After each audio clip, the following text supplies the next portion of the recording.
Hoş geldiniz ve beni takip edin. Bende Keychron K4 var ve bugün kutu açılışını yapacağım. Ayrıca cihazın klavyesine hızlıca bakacağız. Özelliklerinden, sunduklarından ve biraz da ses profili örneğinden bahsedeceğim.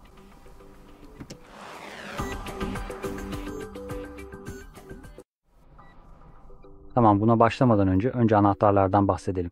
Yani elimizde Banana Taktile Keychron Süper anahtar var. Burada görebileceğiniz gibi elimizde olan bu. Şimdi arka tarafını çevirdiğimizde düzenli bir şekilde yerleştirilmiş bir sürü bilgi görüyoruz.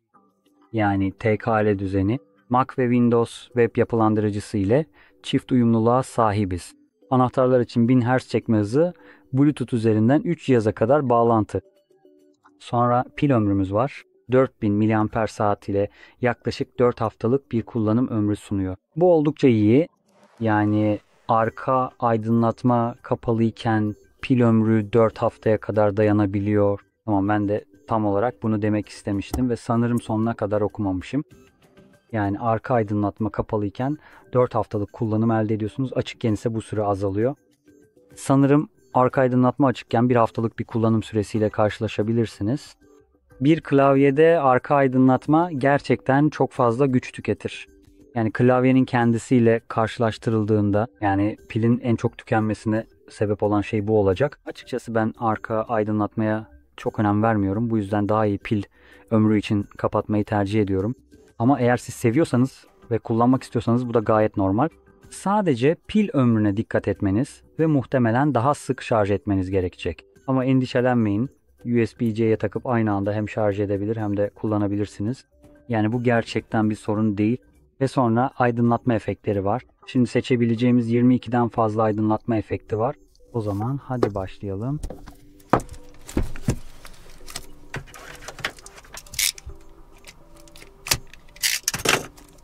İşte bu kadar.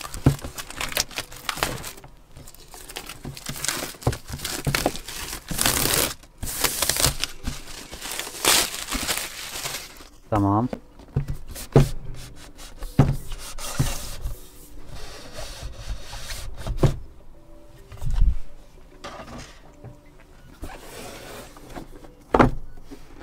Paketleme harika.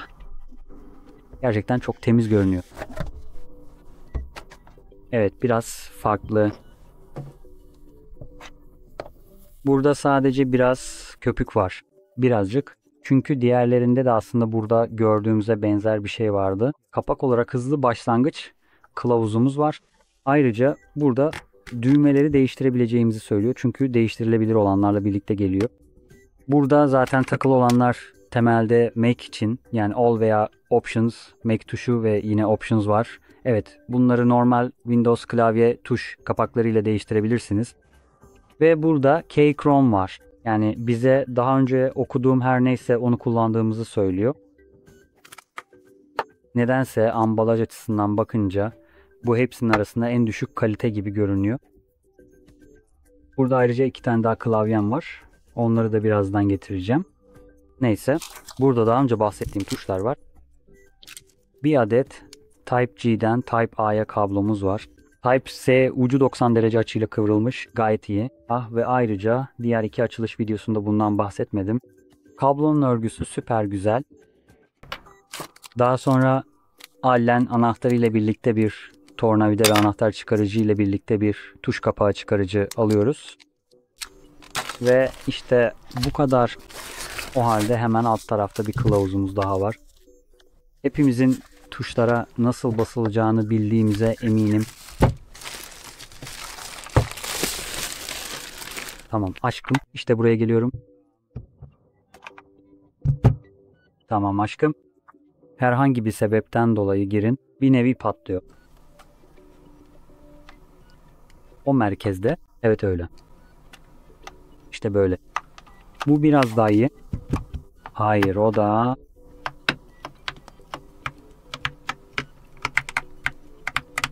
Tamam. Şu anda incelediğim farklı ve çeşitli klavyeler arasında K8'in hissiyatı bana göre en düşük olan gibi görünüyor. Yani diğerlerine kıyasla daha az tatmin edici bir his veriyor diyebilirim. Dürüst olmak gerekirse.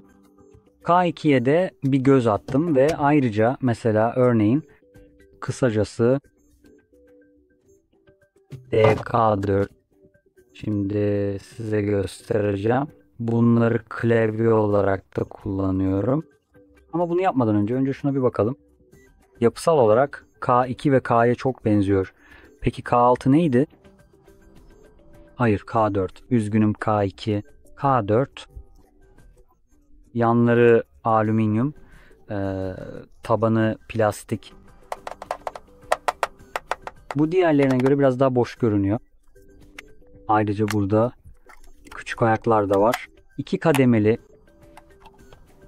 Yan tarafta Type-C girişimizi görebilirsiniz. Işığı açalım. İşte böyle Type-C ve yanında Make Windows anahtarı. Yani bu model.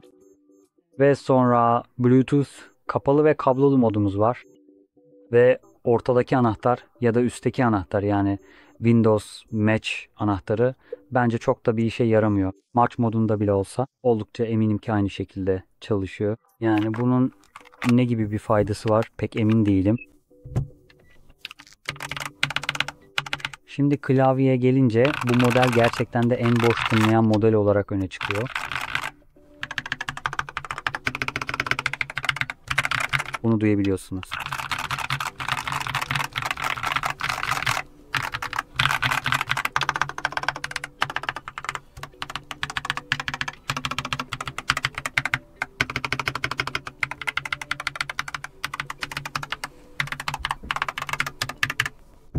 Yani evet.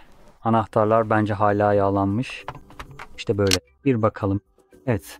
Yani stabilizerler kesinlikle yağlanmış. Işık düzgün bir şekilde yansıyabilirse bunu görebiliyorum. Yani tam orada beyaz maddeyi görebiliyorsunuz. Belki bu yağ değil ama işte o. Aslında bu stabilizerler için bir çeşit yağlayıcı. Bastığınızda onları yumuşatıyor. Yani bu iyi bir şey. Burada küçük bir işaret de var. İçerideki ekran yazısını görebilirsiniz. Ve boşluk tuşu çıkarılmışken burada küçük bir köpük de görebilirsiniz. Yani tüm plaka veya buradaki dengeleyici plaka ile PCB arasında nemlendirme yapıyor. Yani bu sesin her türlü rezonansını ortadan kaldıracak ve size biraz daha iyi bir ses verecektir. Ancak sanki bu anahtarları kendiniz devre dışı bırakmanız gerekecek gibi görünüyor. Çünkü gerek yok. Kutudan çıktıklarında önemli ölçüde yağlanmış değiller. Kesinlikle hayır. Bir şeye benzettiğiniz zaman mesela bunun gibi bu K2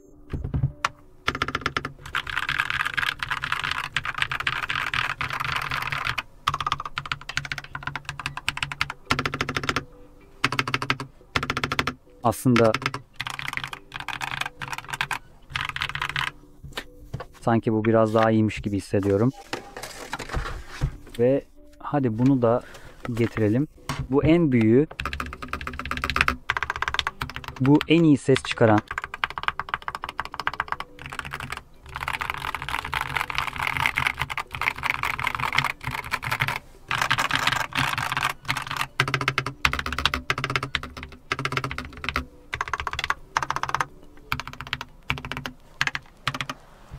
Evet, aslında bu sadece küçük bir ses gösterisi gibi diyebiliriz. Bunu da alacağım.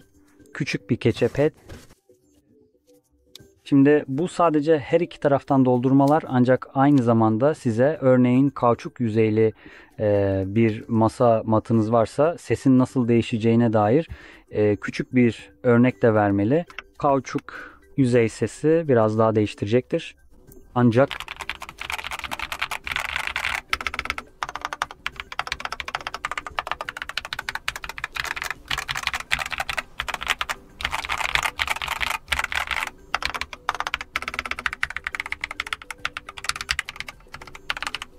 şimdi tıpkı daha önce olduğu gibi size bunun nasıl duyulduğuna dair bir örnek daha verelim.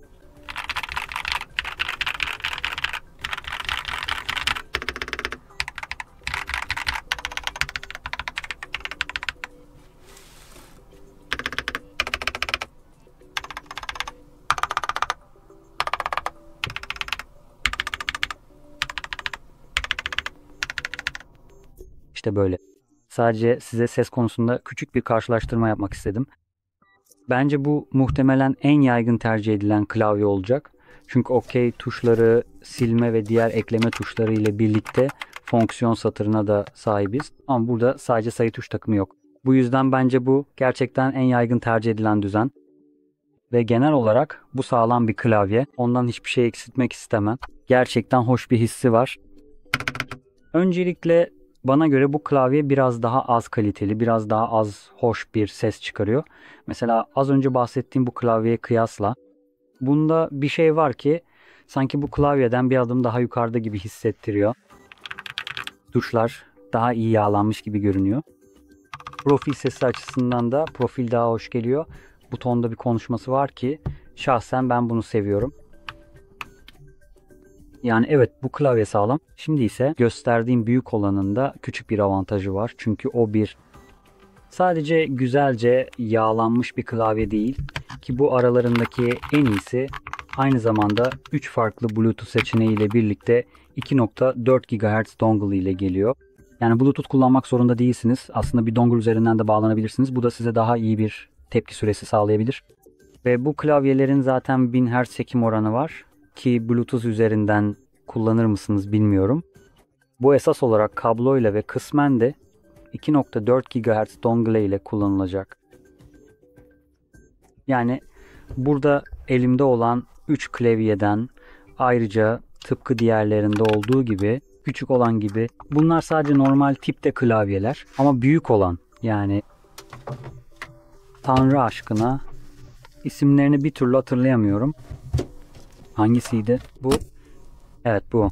İşte bu kablosuz manyetik anahtarlı bir klavye. İşte tam burada manyetik anahtarlarımız var.